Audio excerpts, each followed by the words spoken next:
Hi, I'm Ileana Limon Romero here with Alicia Delgado at OrlandoSentinel.com, and we are very excited to talk all things soccer. Getting back to our regularly scheduled program, we appreciate your patience with us while we had a break last week. For obvious reasons, we were all involved in coverage elsewhere, but happy to be back taking questions, answering readers' responses that come in to both at OS Lions. And you can still tweet a few more of those, and we will take those.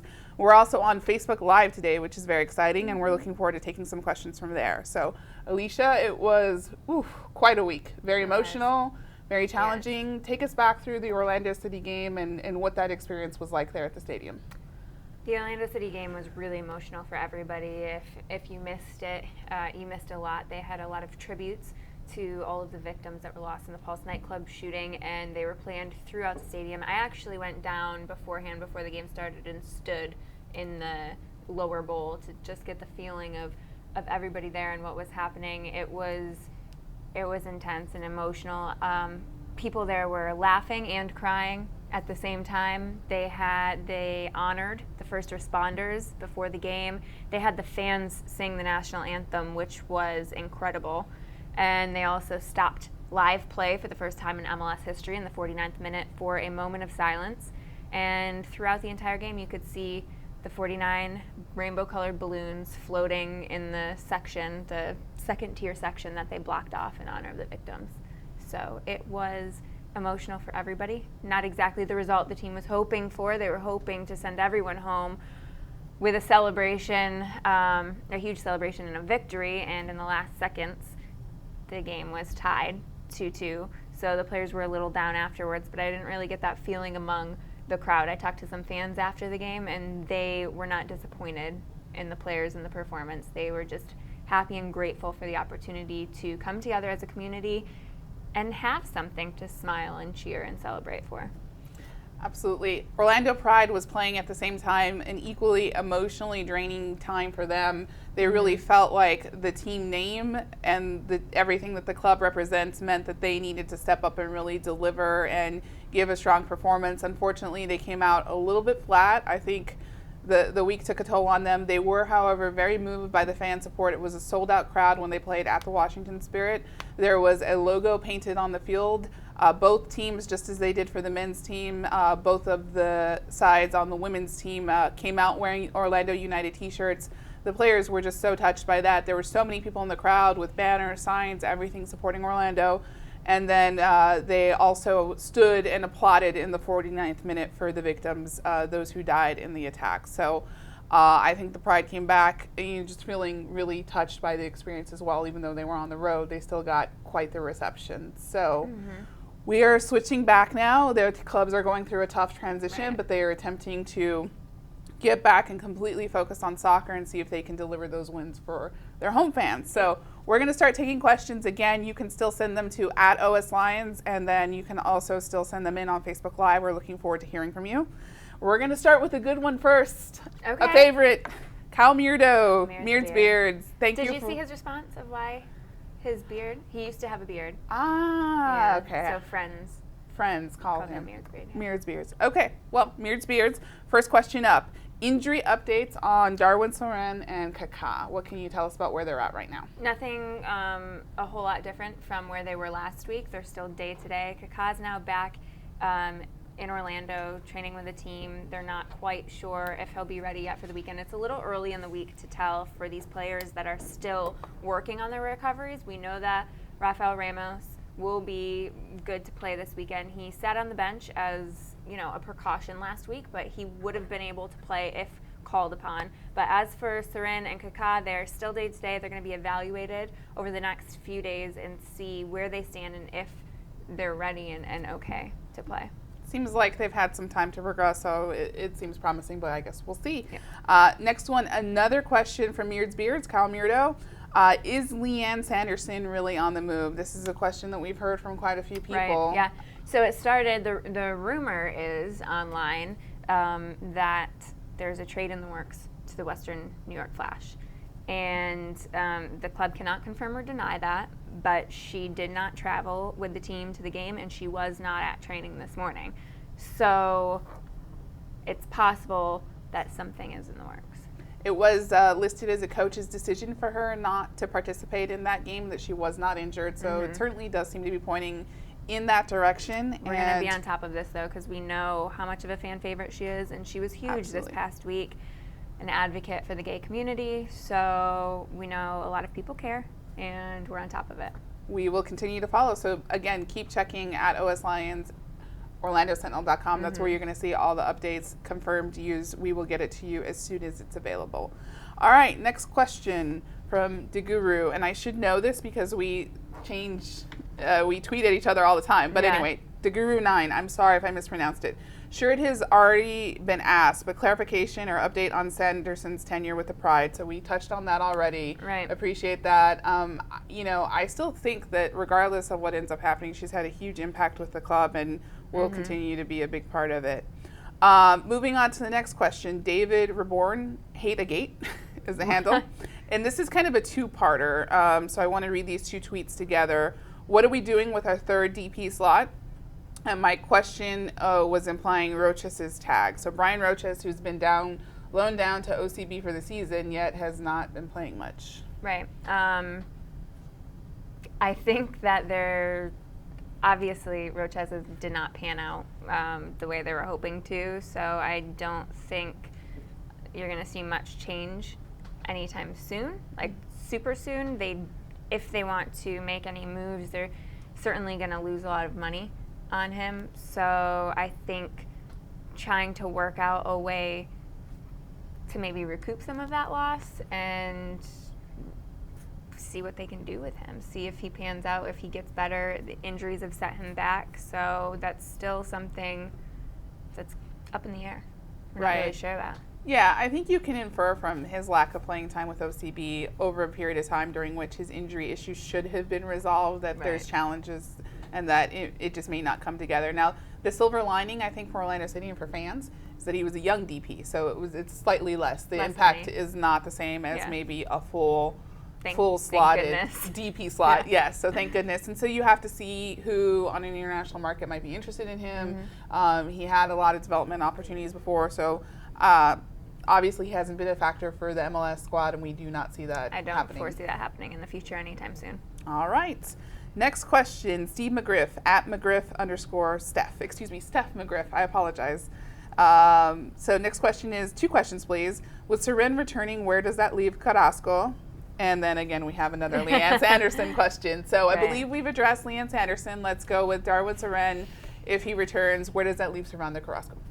On the bench. Pretty straightforward. Pretty much. If Seren and Higuita are both healthy and on the field, that leaves Servando on the bench, where he has been in the beginning of the season. He is a great substitute, and he is reliable and fills in very well when needed. But Seren and Higuita are the starters. So all right, that's where that leaves him. Pretty much. And I think that's a role that, he's accepted, he's worked through. Yeah, he's never versatile. Upset about it. He understands his role really well. Okay, so next question from Zach, at Zachary_13. The status of Laura Alloway for the next match. This was really unfortunate during the Pride's road game. She tumbled with injury, and the worst place is in transition for someone dead in the middle, heart of your defense, to go down with an injury. They were able to kind of push the tempo, weave around some others, and just put the ball out of reach for Ashlyn Harris. That's how they scored. Immediately, Tom Sermani subbed on a replacement for her, and so there was some question of where she's at. I think that was more the product of going down to nothing than it being a serious injury, but what are your thoughts on where she stands for the next game? I agree. I think she'll be okay, and she actually responded to some concerned fans on Twitter saying that she was fine. It was just a little knock, which actually she called it a little cork. I'm not sure if that's an Australian phrase or not, so Laura, if you're watching, let us know what a cork is. But yeah, she said it was just a little knock in the game, and she's fine, and she's good to go. Right. I think the flow and momentum of the game, it was so devastating to go down 2-0 on the road against a sold-out house that they had to make that switch. I don't think it's indicative of how long-term that's going to be. All right, so we have our first Facebook Live question. This is very exciting from David Ugarte. predictions on OCSC in the Open Cup. So Orlando City, amid this week of challenges, also happened to go up to Jacksonville and pick up a win in the U.S. Open Cup. Thoughts on their performances and how they can progress there? They were very happy with their performance up in Jacksonville because they were able to walk away with a win and keep about 6 or 7 of their starters on the bench and do it. So that was really crucial for them to be able to do that because of the game that they had on Saturday, and they knew what a big deal it was. So they were happy with that performance. I think they are prepared and ready for their next game, and they're taking it seriously. I think you're going to see they were really disappointed to get knocked out last year. They know not to underestimate any of the teams in this competition, and they're really hoping for strong performances, and they're not going to hold back. So they're going to go for the win in these games. Understood. All right. So that's a reminder that we are taking questions via Facebook Live, where we are streaming this. You can also, obviously, you may be watching us on OrlandoSentinel.com. If you don't want to hop over to Facebook, you can tweet at OS Lions, and we will try to catch a few of those stoppage time questions. That's what we call them now. All right. So back to the. It's a great name, by the way. I try. I try. So we're back to the Twitter roll. Up next, Kels at American Treasure 13. Sorry, again, if I get any of these wrong, guys. Love hearing from all of you. What sort of team bonding events does the Pride do? We saw the painting. Any others? Barbecues, movie night, bowling. So I've had a chance to talk with them a little bit about this, about some of the team activities that they do. And it's really hard when they're in season to do full group events. Right. So what ends up happening is they end up kind of breaking away into smaller groups, but they do spend a ton of time together. There's a chunk of them who all live together at an apartment complex or roommates. So there's a lot of cooking, enjoying time out together, going to cafes. There's several on the team who, like me, love coffee and just absolutely, it's the greatest thing ever just to sit back. We talked with Kaylin Kyle, who loves going down to Park Avenue and just sitting at cafes with some of her teammates. So they seem to enjoy doing that a lot. And then when they do have a little bit more time off, we've seen a lot of them at the theme parks and a lot of them at the beach. Some of them playing beach volleyball and at their swimming pool at their apartment complex. So they spend a lot of time together. They really dinner parties. Seem to enjoy each other's company, which has been sort of the secret to some of this quick team unity. And they have been on a hard run on the road, but they have a lot of confidence coming back around at home. And I think a lot of it comes from these bonding opportunities that they do. So entire team, hard to do, but they do break off into groups, and those groups do get along. It's just easier. Yeah. If you got a smaller number. Yeah. Who's next? All right, Eric at Alaman FC. Status on Boxy Yomba. He was released. So this was a young prospect that everyone was really excited about, signing with OCB in January, and it was announced, I think it was early last week, it was announced that he was released from the team. He made a statement saying that he, thanked everybody, he learned a lot, grew a lot, and it just didn't pan out for him. So he's been released. All right, that's soccer. All right. Next up from Nick Baggio at NY10515. How soon can the team recover from a game on Saturday, considering the emotions in the late goal conceded? Yeah, I believe Adrian Heath's quote was that they were devastated in the locker room afterwards. They were devastated in the locker room, but you know what? The tone was different already today. I think they understood and managed the emotions that they had at the time, and now they're really focused on moving forward this week. And although they're not forgetting the tragedy and they're not forgetting the emotions and they're not forgetting what the city has gone through, it has been a little bit of shift away from the emotions of the event and toward moving forward and focusing on the rest of the season and focusing on that next game. And it's a big game. They're playing Toronto, so they really need to focus. And I think that the recovery has already started, so I think they should be fine by the game. All right, we're getting closer to the end of our pre-entered questions. We've got 4 left, so if you've got any left for OS Lions, send them in. If you got any on Facebook Live, we'd love to hear them. Going to go to the next one, Trey Helwig, at Trey Helwig. Why no love for Rivas after his then game-winning assist? That would have been a game winner if there had not been a late goal. All right. And then the same in the NYC game. So why is Rivas coming off the bench? Because he's a little unpredictable. They're not sure if the Rivas that they're going to get when they put on the field is the Rivas that gives the game-winning assist or not. So because of his unpredictability, he is up and down. He's in the lineup, he's out of the lineup, and it really all depends on what they're seeing from him in training and in games. And sometimes he's not as reliable as other players are. So the reliable players get the start, and Rivas comes on to give the spark. All right, so we have a couple more Facebook Live questions. Very exciting to get these in. There's two from Mark How Pino. can you read that?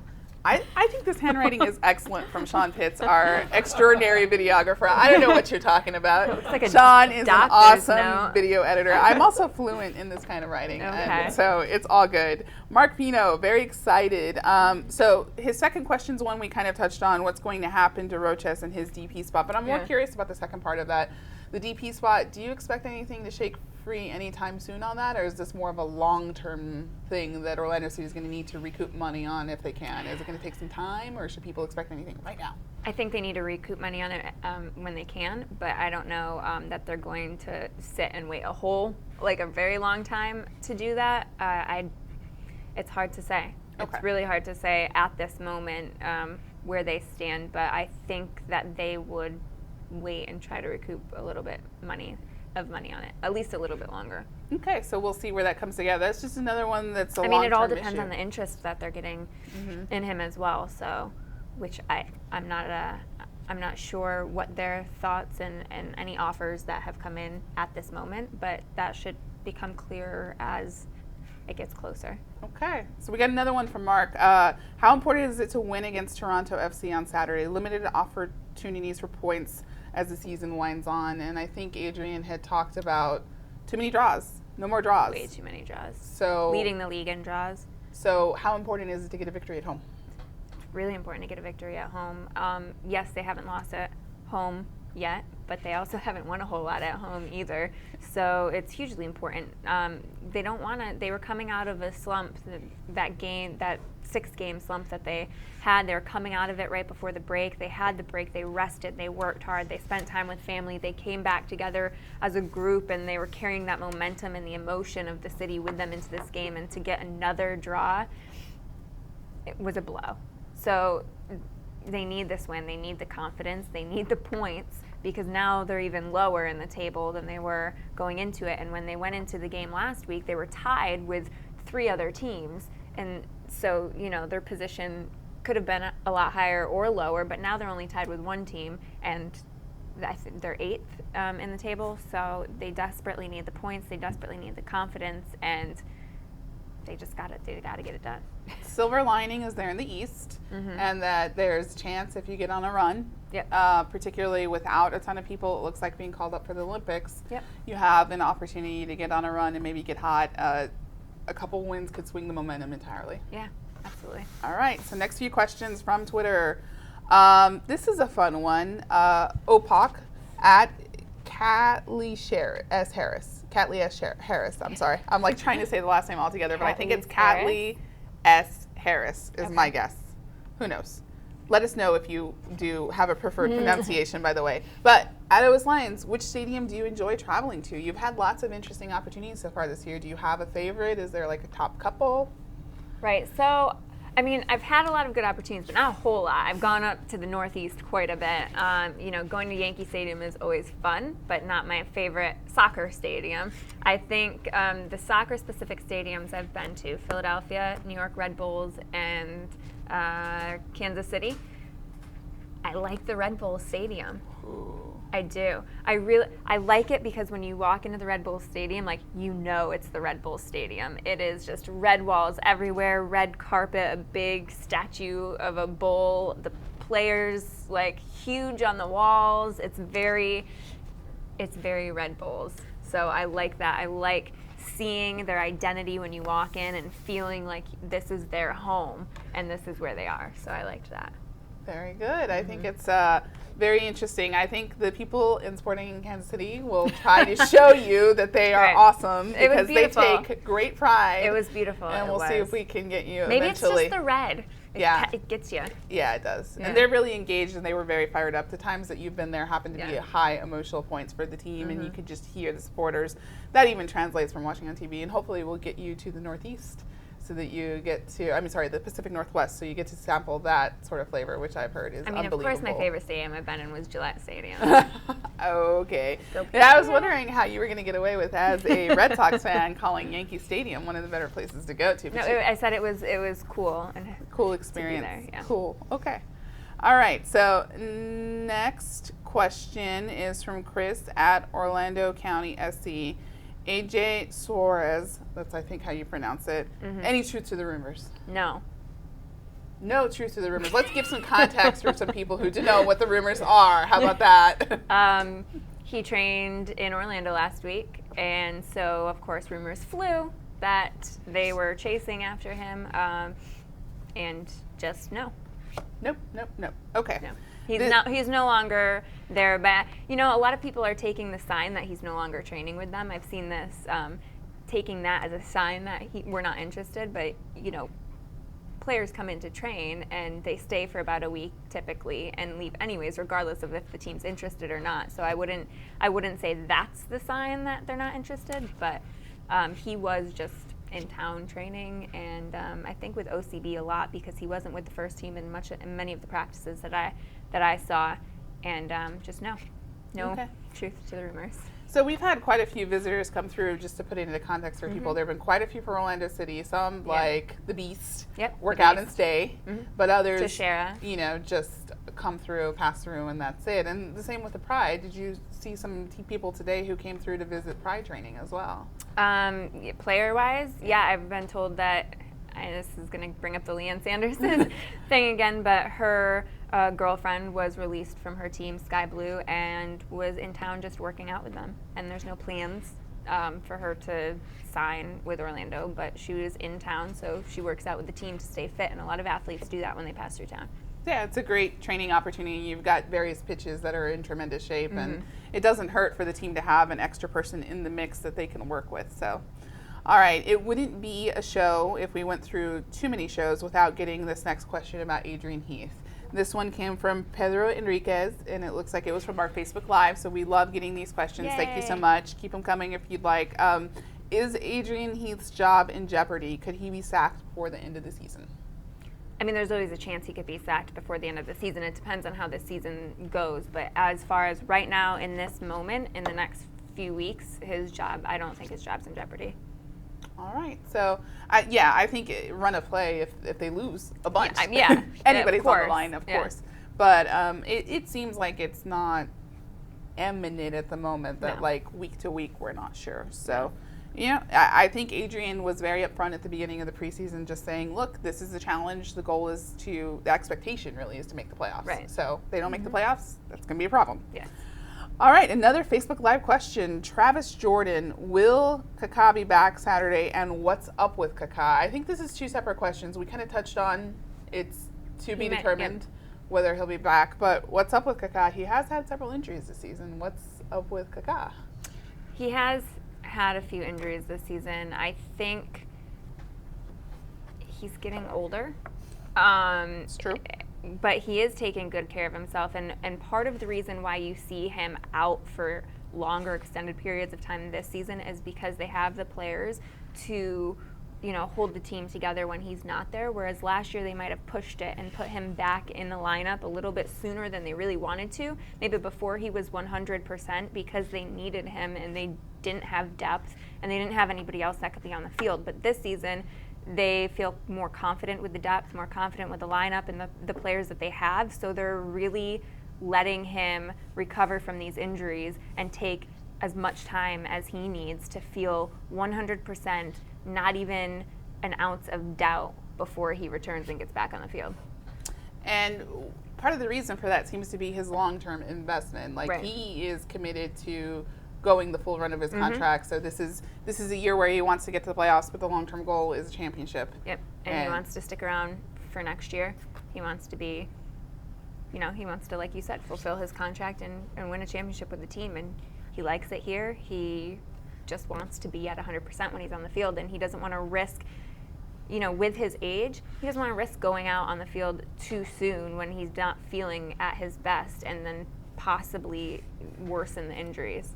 Right. So I would not interpret his absence from the lineup as a lack of commitment to the club. I think that he's very much invested in this city. We saw him visiting victims in the hospital yesterday, just trying to do his best. And he had talked in the past with Orlando Sentinel in general about his commitment to adopting a community, of trying to invest and be in a community. And I think he was at the game on Saturday, even though he wasn't in the lineup. He watched from a suite, and I think you will see him back as soon as he's healthy, and it's probably not feeling too good to him that he hasn't been able to play. No, definitely not.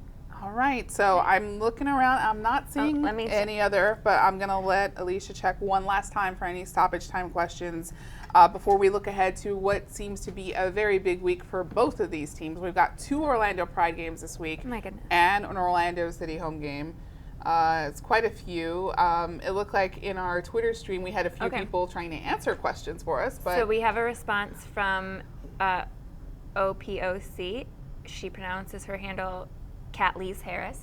Catlese Harris. Love it. Thank you. And okay, here's a question from Orlando City SC Brazil. We missed you. Where have you been? We have missed you. I just said before we got on we that you've been a little quiet lately. Yeah, what's up with that? So have we realized yet that we are still talking about the same problems? 2-week break and no change in play style. Heath.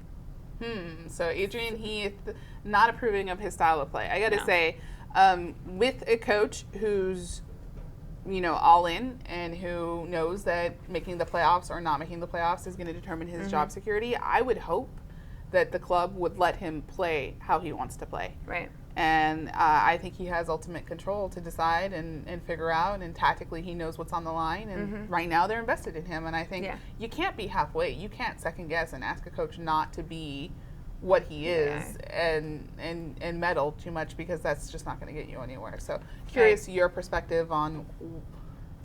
I think that there's still some things to figure out as far as the right fit of players in the lineup and where people are playing. You've seen Breck recently has been moved to midfield and going back and forth between midfield and defense, and there's some other things that are shifting around, and I think he knows that there's a small window of time now to get it all worked out and really make a push to the playoffs. So I don't know. I think you just need to, give him the time to prove that it's either going to work or not work.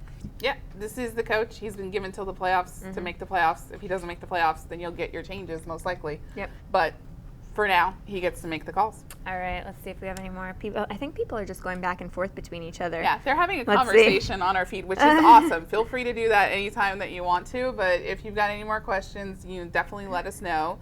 And again, what we're doing is you tweet these to @OSLions every week, and again, in this instance, we were on Facebook Live and got a chance to take a couple of those questions. We really, really appreciate those. I think we can call it at this point. I think we should go ahead. We'll go ahead and respond to any questions offline that we still get on the Twitter feed so that you don't get missed out. But I do want to take an opportunity to look ahead to this week. So I want to start with Orlando City first. We've touched a little bit on this being an important game, but can you tell us more about the players' mindset and what we expect to see up against a pretty strong Toronto FC team? Yeah, they're really focused and determined to get this win at home. They know how important it is, like you mentioned before. We know that Giovinco is healthy now and likely will be back in the lineup, so they're preparing for that. It's a team that they're familiar with, and they're going to give it their all. All right, so it should be an interesting game. Challenge for the Pride. They have only won one road game. They're coming off a 4-game road trip, and they're going to be playing twice at home this week, which is always tough. Anytime you have 2 games in a week, it's a challenge. Yeah, it's tough for me, too. Game Thursday, game Sunday. I think the tone is very much the same between the two clubs. They have a lot of mistakes to correct. I don't even think the focus is as much on Houston the first time out. I mean, I think Tom Sermanni will tactically prepare for them and put his team in the best position, but the lack of, just the flat way that the team came out in the last game is something that they have to fix immediately, and I think there's a sense that they're going to push to do that. And then, of course, you have the Portland Thorns at home on Sunday. That is a tough matchup. That's a very tough team. They're going to have their U.S. national team players on the It'll be rock. exciting one. I'm interested to see how many people come out to that game. I think that the Orlando Pride is going to push a lot of promotions to try to get people out there, and I would suggest that if you take pride as an Orlando City Soccer Club fan, as an Orlando soccer fan, the Thorns have the best attendance in NWSL. Yeah. So how are you going to show up? What are you going to do? Yeah. That's It'll what be I'd fun. like to see. Should be a very exciting atmosphere. So for all the latest developments, you had many Leanne Sanderson questions in particular. I would strongly encourage you to follow at OS Lions for all the verified information in the next 24 hours in particular. But for all the updates on all the soccer teams, keep following Alicia Delgado at OrlandoSentinel.com. With Alicia, I'm Ileana Limon Romero, and thanks for joining us.